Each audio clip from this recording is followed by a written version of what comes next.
Madame la Ministre, maintenant la parole au groupe. Madame Fanélie Carré-Comte pour 5 minutes. Merci Madame la Présidente, merci Mesdames et Messieurs les ministres et merci en particulier à Madame la Ministre de la Santé de sa capacité à tenir tous les sujets en même temps dans cette période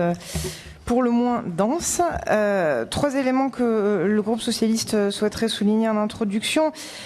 D'abord, le fait que l'effort de maîtrise des comptes qui permettra en 2014 de rapprocher le niveau de déficit de la sécurité sociale de son niveau d'avant la crise est couplé à un choix politique extrêmement clair qui contraste avec les politiques menées ces 10 dernières années, à savoir le choix de faire cette maîtrise des comptes sans recul des droits des patients, sans nouvelles mesures de déremboursement et au contraire avec une reconquête sélective de l'assurance maladie par un certain nombre de mesures sur lesquelles vous êtes revenus. Donc nous souhaitions d'abord soulever ce choix politique clair. Soulever également, deuxième élément, le fait que ce PLFSS, à travers un certain nombre de ces mesures, est une première étape de la mise en œuvre de la stratégie nationale de santé que vous avez présentée, Madame la Ministre, il y a quelques semaines, et qui comporte des mesures très fortes qui s'inscrivent dans une vision de long terme d'une politique de santé, de l'organisation de notre système de soins et des objectifs de réduction des inégalités en matière d'accès aux soins. Et donc là encore, à travers un certain nombre de mesures comme la suite des expérimentations des nouveaux modes de rémunération, le tiers payant,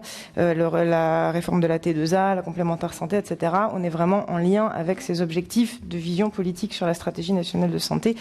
Nous souhaitions, là encore, le souligner. Et puis, troisième élément de remarque préalable, je voudrais également rappeler que les mesures de ce PLFSS se mènent sur fond d'une réflexion plus globale qui est en cours sur le financement de la protection sociale, que vous avez entamé avec la commande d'un rapport de réflexion au Conseil de financement de la protection sociale. Il y a un premier rapport d'étape qui a été rendu. Il y aura bientôt un rapport définitif et je crois qu'à partir de ce rapport, il sera important de pouvoir continuer cette réflexion de fond sur l'évolution du financement de notre système de protection sociale. Alors peut-être quelques questions, interrogations, mais qui en fait, beaucoup de choses ont déjà été dites, donc qui vont reprendre un petit peu 3 points qui nous sont apparus pour le groupe socialiste fondamentaux, sur lesquels ce projet de loi de finances de la sécurité sociale constitue une première étape et sur lesquels nous devrons dès à présent nous pencher sur les stratégies à moyen et long terme. Le premier point, vous l'avez compris, il est revenu à plusieurs reprises et je pense que d'autres collègues y reviendront après, c'est notre souhait ardent d'avoir des éléments très forts de visibilité et de calendrier précis sur la question de la loi autonomie et accompagnement du vieillissement et avoir également la confirmation que les réserves de la CNSA seront bien abondées en 2014 de 600 millions d'euros et que ces réserves ne seront pas utilisées et affectées à d'autres fins que la loi autonomie et l'accompagnement du vieillissement. Et puis les 2 autres questions et points sur lesquels nous souhaitions insister, c'est, mais là Madame la Ministre, vous avez donné quelques éléments, la généralisation du tiers payant au-delà des bénéficiaires de l'ACS. Alors vous avez annoncé qu'un calendrier plus précis serait donné à la fin de l'année.